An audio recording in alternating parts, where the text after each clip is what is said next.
এইবার যেন কোনো দল মনে না করে আরেক দল তো নাই, এইবার আমাদের অটোপাসের সময়। খবরদার, সরাই লাশুগঞ্জ রুমিন ফারহানার আসন। এখানে কেউ স্বপ্নেও ভোট কারচুপির কথা ভাইব না।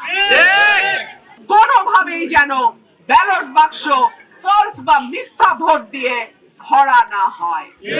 কোনোভাবেই যেন দরজা লাগায়ে অনেকে পরিকল্পনা করছে সিল দিয়ে বাক্স ভরে ফেলবে।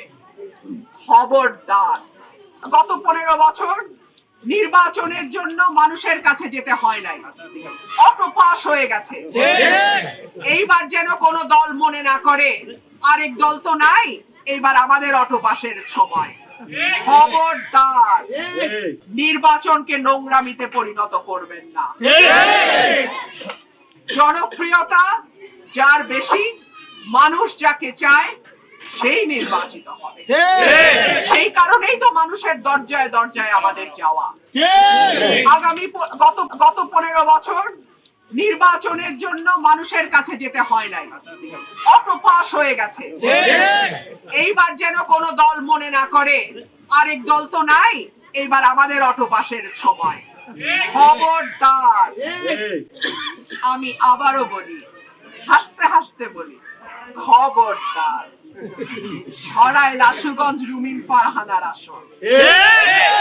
এখানে কেউ স্বপ্নেও ভোট কারচুপির কথা ভাইব না। স্বপ্নেও কেউ ভোট কারচুপির চিন্তা করিও না।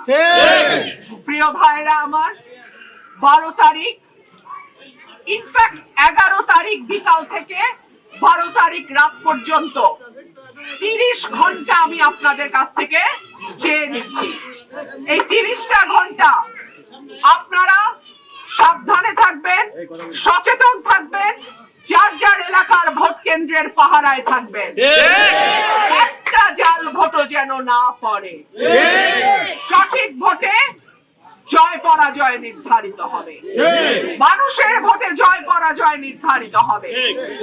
কোনোভাবেই যেন ব্যালট বাক্স ফলস বা মিথ্যা ভোট দিয়ে ভরা না হয়।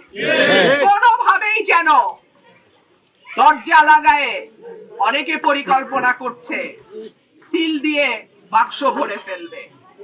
খবরদার, কয়েক হাজার মানুষের জীবনের বিনিময়ে মানুষের ভোটের অধিকার ফেরত আসে। মানুষের রক্তের সঙ্গে বেইমানের চিন্তাও যেন কেউ না করে। প্রিয় ভাইরা আমার, আমি আমার ভোটের আমানত আপনাদের হাতে রেখে দিচ্ছি।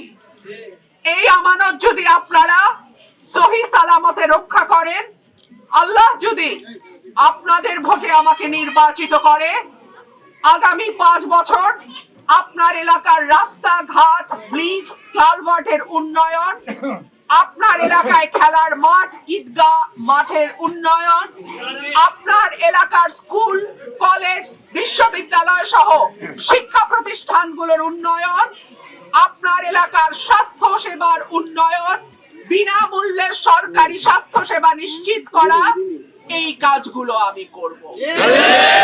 যদি আমি এই কাজ করতে না পারি, 5 বছর পর আপনাদের সামনে আমি আর ভোটের জন্য আসবো না। এইরকম না যে একবার ভোট দিয়ে এমপি নির্বাচন করবেন আর নাম না বলি, কারো না কারো মতো মরার আগের দিন পর্যন্ত এমপি থাকবো, ব্যাপারটা এরকম না। কাজ করব, ভোট দেবেন, কাজ না করলে ভোট দেবেন না। একটা বার পরীক্ষা করে দেখেন, 5 বছরেরই তো পরীক্ষা, এর তো বেশি একদিনও না, তাই না?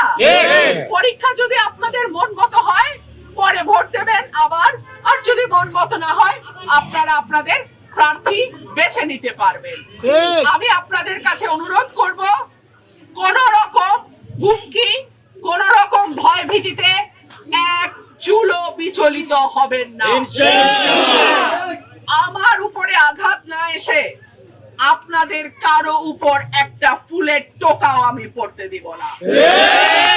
আগে আমার উপর আঘাত আসবে, তারপরে আমার কর্মীর গায়ে আঘাত যাবে।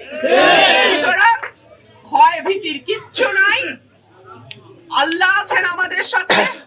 ইনশাআল্লাহ মানুষ যদি ভোট দেয়, মানুষের ভোটে আমি নির্বাচিত যদি হই, আপনাদের যা পরিকল্পনা সেই অনুযায়ী এলাকার উন্নয়নে আমি আমার কাজ করব। ধন্যবাদ সবাইকে, আপনারা কষ্ট করে ধৈর্য ধরে দাঁড়িয়ে থেকেছেন। আমার বোনদেরকে বিশেষ করে ধন্যবাদ, আপনারা এত মানুষের মাঝখানেও আমার ভালোবাসার টানে আপনারা এসছেন। আপনাদের কাছে দোয়া চাই, আপনাদের কাছে সাহায্য চাই। আপনারাই আমার সাহস, আপনারাই আমার সকল কিছু। ধন্যবাদ সবাইকে।